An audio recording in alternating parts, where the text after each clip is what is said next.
Good morning, dear students. This is the last topic of chapter 1. The topic name is terminating and non-terminating and recurring decimals. In this lecture, we shall discuss on what are the terminating and non-terminating numbers or decimals, and also discuss some important questions. Let's start. Terminating decimal. A terminating decimal is a decimal that has an end digit.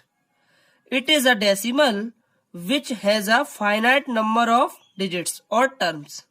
क्या मतलब है कि ऐसा decimal जिसका कोई and digit हो, ठीक है, और जिसके अंदर फाइनाइट नंबर ऑफ डिजिट्स हो, वो हमारा कैसा हो जाएगा? Terminating decimal. For example 2.25 and digit भी है और टर्मिनेटिंग भी है. एक एग्जांपल और ले सकते हैं. अगर हम 20 को डिवाइड करें 8 से तो कितना आएगा? 8 2 जा 16, 4 रिमाइंडर पॉइंट लगा लिया 0, 8 5 जा 40. तो ये भी टर्मिनेटिंग हो गया. ठीक है. अब non terminating decimal. Non terminating are the one that does not have an end term. It has an infinite number of terms. मतलब जिसका एंड टर्म ना हो और जिसके अंदर इनफाइनाइट नंबर ऑफ टर्म्स हो, वो कैसा हो जाएगा? Non terminating. जैसे कि 0.44444, तो इसका कोई एंड पॉइंट नहीं है, और जो हमारा 4 है वो रिपीट हो रहा है, तो मतलब इनफाइनाइट नंबर ऑफ टर्म्स है इसके अंदर. पता नहीं है मैं कितने टर्म्स है इसके अंदर. ठीक है. तो ये कैसा हो जाएगा? Non terminating decimal. अब है repeating decimal. Repeating decimals are the one which has a set of terms in decimal to be repeated uniformly. मतलब repeated decimal हमारे ऐसे डेसिमल है जिनके अंदर एक नंबर है, एक डेसिमल है जो कि बार बार रिपीट हो रहा है. फॉर एग्जाम्पल 0.33333, तो ये 33 बार बार रिपीट हो रहा है ना. कोई भी डिजिट या कोई भी डेसिमल हमारा बार बार रिपीट हो रहा है, तो उसके अंदर हम क्या करते हैं, जो डिजिट या डेसिमल हमारा बार बार रिपीट हो रहा है उसके ऊपर हम बार लगा देते हैं, बार से डिनोट कर देते हैं. This bar is denoting that this digit 3 is repeating uniformly. Okay. अब non repeating decimals. Non repeating decimals are the one that does have repeated terms. मतलब ऐसा डेसिमल जिसके अंदर रिपीटेड टर्म्स हो, वो कैसा हो जाएगा? Non repeating decimal. ठीक है. अब ये कुछ नोट्स हैं जो कि बहुत इंपॉर्टेंट है, इनसे डायरेक्ट क्वेश्चन आ जाता है. Non terminating and non repeating decimal are said to be an irrational number. क्या मतलब है? जो नॉन टर्मिनेटिंग है और नॉन रिपीटिंग है वो हमारे क्या होंगे? इरेशनल नंबर होंगे. इरेशनल नंबर हो जाएंगे वो. फॉर एग्जाम्पल √2, तो √2 क्या ले सकते हैं हम? 1.41422135 dot dot dot dot dot. तो ये क्या है? हमारा इरेशनल नंबर है. ठीक है. सेकंड पॉइंट क्या है? Non terminating and repeating decimal are rational number and can be represented in the form of P upon Q where Q is not equal to 0. ठीक है. क्या मतलब है? जो नॉन टर्मिनेटिंग है और रिपीटिंग है तो वो हमारे क्या होंगे? रेशनल नंबर हो जाएंगे. रेशनल नंबर को तो पता है, लास्ट लेक्चर में डिस्कस कर दिया है कि रेशनल नंबर हमारे ऐसे नंबर है जो कि P अपॉन Q की फॉर्म में लिखे जा सके. ठीक है. और P और Q क्या हो? इंटीजर्स हो, और Q does not equal to 0 हो. ठीक है. तो ये भी बहुत इंपॉर्टेंट पॉइंट है, थोड़ा देख लेना एक बार. ओके. ये 2 थ्योरम्स हैं, मैं इनको डिस्कस करने जा रहा हूं. इनके बाद हम कुछ इस टॉपिक के इंपॉर्टेंट क्वेश्चन डिस्कस करेंगे जो कि मोस्ट इंपॉर्टेंट है एग्जाम पॉइंट ऑफ व्यू से. तो let start. Let x equals to P upon Q be a rational number such that the prime factorisation of Q is the form of 2m into 5 to the power n, where m and n are non-negative integers, then x has a decimal expansion which terminates. क्या कह रहा है कि अगर मान लीजिए कोई हमारा रेशनल नंबर है जो कि P अपॉन Q की फॉर्म में है, ठीक है, और जो Q है उसके फैक्टर हमारे 2m और 5n की फॉर्म में आ रहे हैं तो जो हमारा डेसिमल है वो टर्मिनेट्स हो जाएगा। ठीक है, तो क्या समझ में आया कि अगर मान लीजिए कोई rational number p upon Q की फॉर्म में है और q के फैक्टर 2m इंटू 5n की फॉर्म में आ रहे हैं तो डेसिमल एक्सपेंशन हमारा टर्मिनेट्स हो जाएगा। सेकंड क्या है, सेकंड इसका उल्टा है कि अगर मान लीजिए q है p अपॉन क्यू में q के factor 2m into 5 to the power n इसकी फॉर्म में नहीं आ रहे हैं तो हमारा वो कैसा होगा, नॉन टर्मिनेटिंग रिपीटिंग नंबर हो जाएगा। ठीक है, वो एक्सपेंशन कैसा हो जाएगा, non terminating repeating. I hope समझ में आ गया होगा। एक इंपोर्टेंट यहाँ पे एक ये नोट है, the product of non zero rational and N rational number is always rational. याद रखना हमेशा कि नॉन जीरो रेशनल और एक रेशनल नंबर का अगर हम प्रोडक्ट करेंगे तो कैसा बनेगा, हमारा इरेशनल बनेगा। अब क्वेश्चंस करते हैं कुछ जो कि हर बार एग्जाम में आ चुके हैं। क्वेश्चन क्या है, the decimal expansion of a rational number 14587 upon 1250 will terminate after. क्या कह रहा है क्वेश्चन कि अगर मान लीजिए ये कोई नंबर है तो ये कितने डिजिट या पॉइंट के बाद टर्मिनेट होगा, तो कैसे चेक करेंगे, देखिए 14587 अपॉन 1250 क्या करेंगे, क्यू के फैक्टर देखेंगे। क्यू क्या है हमारा इसमें 1250। ठीक है, तो 1250 के फैक्टर करेंगे। फर्स्ट लेक्चर में ट्री मेथड के द्वारा मैंने आपको फैक्टर करना सिखाया था, तो डायरेक्ट कर सकते हैं इसके। देखिए 125 इंटू 10, फर्दर ब्रेक डाउन कर सकते हैं। 25 5 जा 125, 25 को 5 5 जा 25 और 10 को 2 इंटू 5 कैसे लिख सकते हैं, देखिए 2 की पावर कितनी आई है, 1, 2 इंटू 5 कितनी बार है, 1 2 3 4, 5 टू द पावर 4। अब कैसे करते हैं, देखो हमको क्या करना है कि डिनोमिनेटर को बेसिकली हमें 10 100 1000 इसकी फॉर्म में लेके आना है। तो अगर मैं यहाँ पे 2 टू द पावर, अगर मैं यहाँ पे 2 टू द पावर 4 से मल्टीप्लाई कर दूं और यहाँ पे 2 टू द पावर 4 से मल्टीप्लाई कर दूं तो कोई प्रॉब्लम होगा, नहीं होगा। ठीक है, तो यहां से क्या होगा, 2 से 2 टू द पावर 4 में से एक 2 टू द पावर 3 रह जाएगी। ठीक है, तो कितना हो गया 14587 इंटू 2 टू द पावर 3 और नीचे क्या ले सकते हैं हम 10 टू द पावर 4। ठीक है, 2 टू द पावर 3 8 होता है, कितनी आसानी से कर रहे हैं हम, 8 अपॉन 10 टू द पावर 4। 8 का इसमें मल्टीप्लाई करेंगे तो कितना आ जाएगा, ये आ जाएगा हमारा 11696 अपॉन 10 टू द पावर 4। इसका मतलब ये।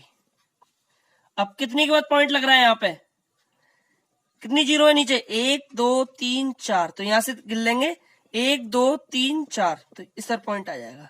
तो 11.6696, तो ये कितने के बाद टर्मिनेट हो रहा है, कितने डेसिमल के बाद टर्मिनेट हो रहा है, 4 डिजिट के बाद। कितने के बाद, 4 डेसिमल प्लेसेस के बाद ये टर्मिनेट हो रहा है, 1 2 3 4, तो 4 डेसिमल के बाद ये टर्मिनेट हो जाएगा। तो आंसर क्या है 4 डेसिमल।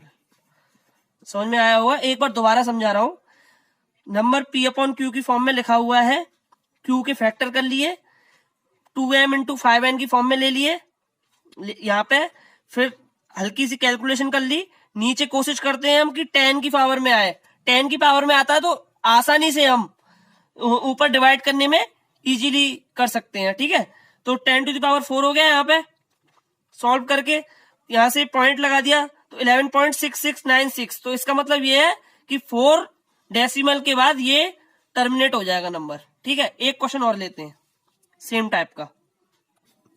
ये क्वेश्चन में क्या दे रखा है, after how many decimal places will the decimal expansion of 23 upon 2 to the power 4 into 5 to the power 3 terminate.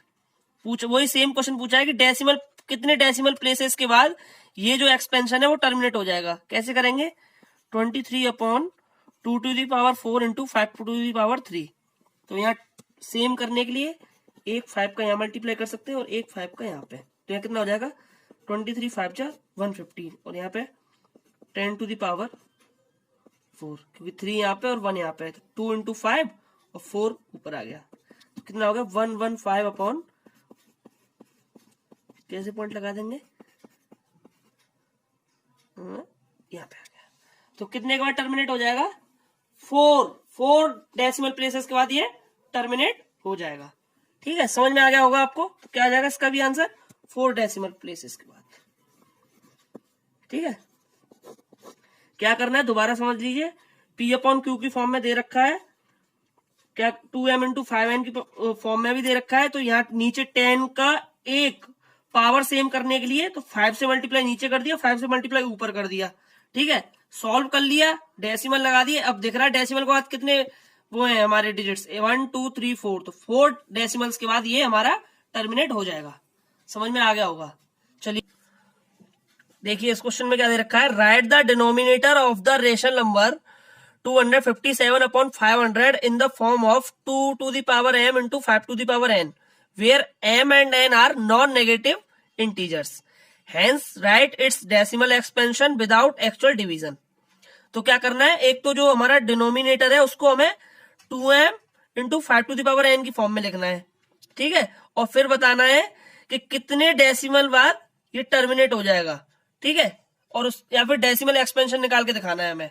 ठीक है, तो देखिए क्वेश्चन ये लिख दिया हमने 500, तो 500 मतलब बेसिकली डिनोमिनेटर को 2 to the power m into 5 to the power n की फॉर्म में लिखना है।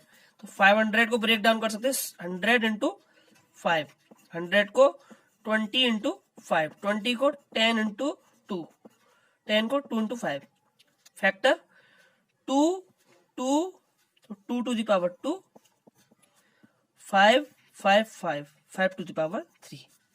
This will be the answer of this first part. हमने लिख लिया है कि 2m into 5 to the power n, इसकी फॉर्म में ऐसे आएगा ये 500 का। अब क्या पूछा है हमें कि विदाउट एक्चुअल डिवीजन के हमें इसका डेसिमल एक्सपेंशन लिखना है। बहुत ईजी है, देखिए तो यहाँ पे लिख लेंगे 257 into 2 to the power 2 into 5 to the power 3। तो कैसे कर सकते हैं, 10 टू दी पावर सेम बनाने के लिए यहाँ पे अगर मैं एक 2 से यहाँ मल्टीप्लाई कर दूं और एक 2 से यहाँ कर दूं। ठीक है, तो यहाँ कितना हो जाएगा, 2 7 14, कैरी 1, 2 5 10 और 1 11, 1 2 2 4 और 1 5, और नीचे कितना हो गया 10 टू दी पावर 3। ठीक है, तो ये कितना आ गया 514 अपॉन 1000। इसे फर्दर कैसे लिख सकते हैं, 0.514। This is the decimal expression. ठीक है, नेक्स्ट क्वेश्चन। अच्छा, इस क्वेश्चन में क्या करना है, write whether 2√45 plus 3√20 upon 2√5 on simplification gives an irrational और अ रेशनल नंबर। चेक करके बताना है कि ये हमारा रेशनल नंबर है या इरेशनल नंबर है। देखिए ये क्वेश्चन 3 बार आया है सीबीएसई सेट 1 में, 2 में और 3 में, 2018 में।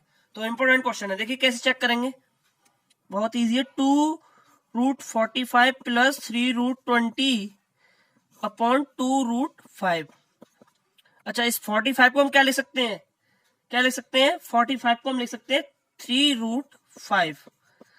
20 को हम लिख सकते हैं 2√5। ठीक है, और नीचे 2√5 कैसे लिखेंगे इसका ही मैं तरीका बता रहा हूं अभी आपको। देखिए 45 को अगर हम प्राइम फैक्टराइजेशन करते तो कैसे करेंगे, 3 से 15 टाइम्स, 3 से 5 टाइम्स, 5 से 1 टाइम्स। ठीक है, तो क्या फैक्टर आ रहा है 3 इंटू 3 इंटू 5। तो जो पेयर बनाता है वो हमारा बाहर निकल जाता है और जो पेयर नहीं बनाता वो रूट में आता है। तो 3√5 आ गया यहाँ पे।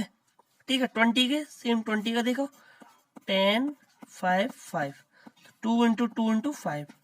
जो पेयर बनाता है वो बाहर और जो पेयर नहीं बनाता वो अंदर।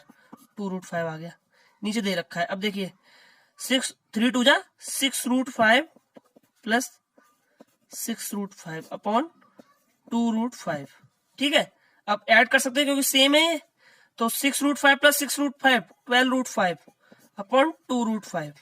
√5 से √5 कैंसिल, 2 से 12 कैंसिल 6 टाइम्स। तो ये कैसा नंबर है? Rational number. रेशनल नंबर है ना। P अपॉन Q की फॉर्म में लिख सकते हैं 6 को। हाँ, 6/1। 6 और 1 दोनों हमारे इंटीजर्स हैं और 1 डज नॉट इक्वल टू 0। ये वाली कंडीशन भी सेटिस्फाई कर रहा है, तो कैसा नंबर हो गया? Rational. Next question, last question देखिए, लास्ट क्वेश्चन है और इंपॉर्टेंट क्वेश्चन है। Show that 6n can never and with digits 0 for any natural number n। Question बोल रहा है कि 6 अगर हमारा n है तो वो कभी हमारा 0 से एंड नहीं हो सकता। अच्छा, मैं आपसे इस क्वेश्चन को कराने से पहले एक बेसिक बता रहा हूं कि अगर मान लीजिए कोई भी नंबर हमारा 0 से एंड होता है तो उसके फैक्टर हमेशा 2n इंटू 5n की फॉर्म में होते हैं। फॉर एग्जाम्पल देखिए 10 है तो 10 के फैक्टर कितने होंगे? 2 इंटू 5। 20 इसके होंगे 2 इंटू 5 5। 2 इंटू 5। ऐसे किसी के भी ले लीजिए आप, हमेशा 2 इंटू 5 की फॉर्म में होते हैं। ठीक है। अब 6n है तो 6n में अगर हम 6 के फैक्टर करते हैं तो कैसे आएंगे? 6 के फैक्टर 2 इंटू 3। ठीक है, तो 2 इंटू 3। अब इसके ऊपर n लगाएंगे तो कितना आएगा? ये ऐसे, तो कितना हो जाएगा? 2n into 3n। तो ये इस फॉर्म में नहीं आ रहे ना, तो ये हमारा कभी भी 0 से एंड नहीं हो सकता। अब इसे लिखेंगे कैसे? देखिए इधर देखिए, हमें स्टेप 1 में लिखना है any number which ends with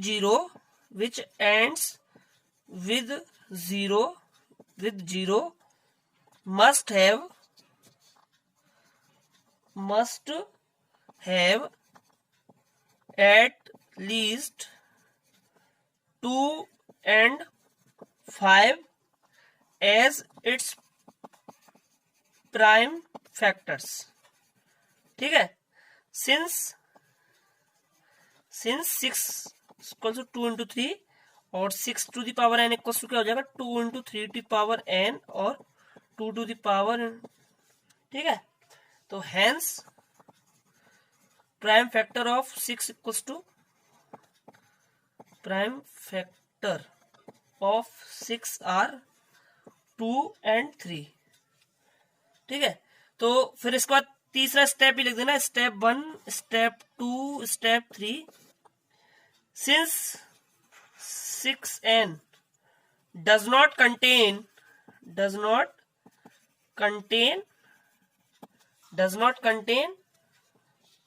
दिख रहा होगा आपको, contain 5 as a prime factor, hence 6n can never end in 0। ये बिल्कुल सिंपल लैंग्वेज लिखा दी है मैंने। एक बार दोबारा समझा रहा हूं कि अगर मान लीजिए कोई भी नंबर हमारा 0 से एंड होता है तो उसके फैक्टर 2m इंटू 5n की फॉर्म में आते हैं। मतलब इन दोनों की फॉर्म में तो जरूर आएंगे। ठीक है, तो 6n है, इसमें 2n इंटू 3n बनना है, तो मतलब इसमें 5 नहीं है। ठीक है, 5 नहीं है तो वो हमने लिख दिया है कि अगर मान लीजिए कोई भी नंबर 0 से एंड होता है तो उसके फैक्टर 2 इंटू 5 की फॉर्म में होते हैं, प्राइम फैक्टर। 6n की पावर में 2 इंटू 3 आ रहा है, 2 इंटू 3 तो फैक्टर है लेकिन 5 नहीं है, इसीलिए ये 6n है, वो कभी 0 से एंड नहीं होगा। ठीक है, आई होप आपको ये समझ में आया होगा। ये थोड़ी वीडियो लंबी बनी है लेकिन ये बहुत इंपॉर्टेंट वीडियो है आपके लिए। This is the last video of chapter 1। इसके बाद मैं आपको पीडीएफ दूंगा क्वेश्चंस की, आप वो क्वेश्चंस कर लेना। मेरी प्रीवियस सारी वीडियोस देख के आपका पहला चैप्टर पूरा कंप्लीट हो जाएगा। Thank you so much guys, keep subscribing my channel.